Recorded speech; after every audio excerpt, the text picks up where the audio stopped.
আসসালামু আলাইকুম রহমতুল্লাহি ওয়া বারাকাতুহু। কী অবস্থা, সবাই কেমন আছেন? আশা করি ভালো আছেন। আলহামদুলিল্লাহ, আমিও ভালো আছি।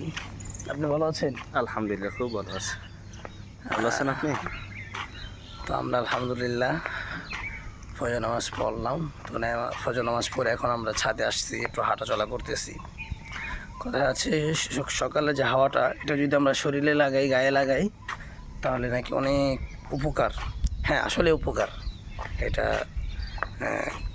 কিতাবেও আসছে যে সকালে যে হাওয়াটা, এটা শরীরের জন্য অনেক উপকার, অনেক, এবং সায়েন্টিস্টরাও বলে।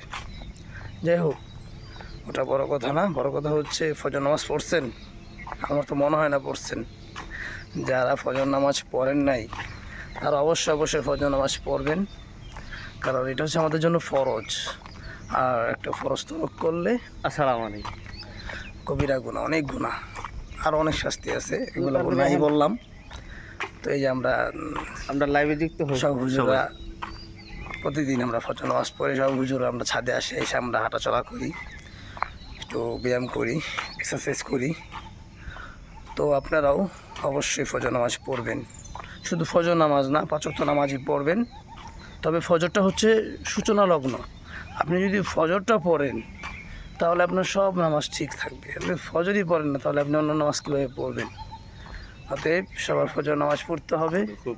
একটা সালাম দিয়ে দেন। আসসালামু আলাইকুম ওয়া রাহমাতুল্লাহি ওয়া বারাকাতুহু। কিছু বলেন, ভিউয়ার্স আছে, তাদের সম্পর্কে কিছু বলে দিন, যে অনেকে তো ফজর নামাজ পড়ে না, তারা যেন ফজর নামাজ পড়ে।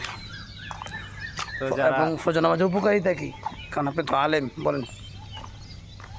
ফজরের নামাজ পড়লে সাধারণত যেটা নিজের ভিতরে উপলব্ধি করি, সেটা সবচেয়ে বড় বিষয় হলো মনটা সারাদিন অনেক ভালো থাকে।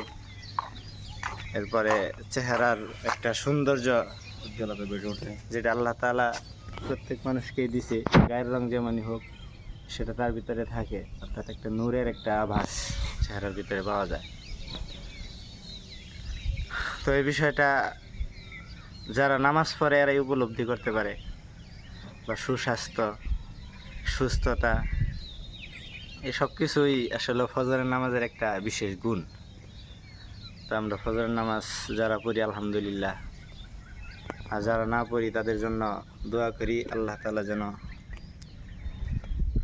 সুবুদ্ধি এবং সুযোগ করে দেন। সকলেই ফজরের নামাজ, বিশেষ করে ফজরের নামাজ, ইশারের নামাজ, আসরের নামাজ, এগুলো একটা বিশেষ গুরুত্ব, বিশেষ মর্যাদা। 5 ওয়াক্ত নামাজের থেকেও 5 ওয়াক্ত নামাজ এর ভিতরে এগুলার ফায়দা ফজিলত হাদিসের মধ্যে একটু বেশি, কারণ এগুলা মানুষ বেশি মিস করে, এগুলো পড়তে বেশি কষ্ট হয়। তো এই জন্য ফজরের নামাজ না ছেড়ে দেওয়া। আল্লাহ তাআলা আমাদের সকলকে সহি বুঝ এবং 5 ওয়াক্ত নামাজ সঠিক সময়ে সঠিকভাবে আদায় করার জন্য তৌফিক দান করুন। আমিন আমিন। আল্লাহ সকলকে সুস্বাস্থ্যতার জিন্দেগি দান করুন। আমিন। তো আজকে এই পর্যন্তই। আসসালামু আলাইকুম রহমতুল্লাহি ওয়া বারাকাতুহু।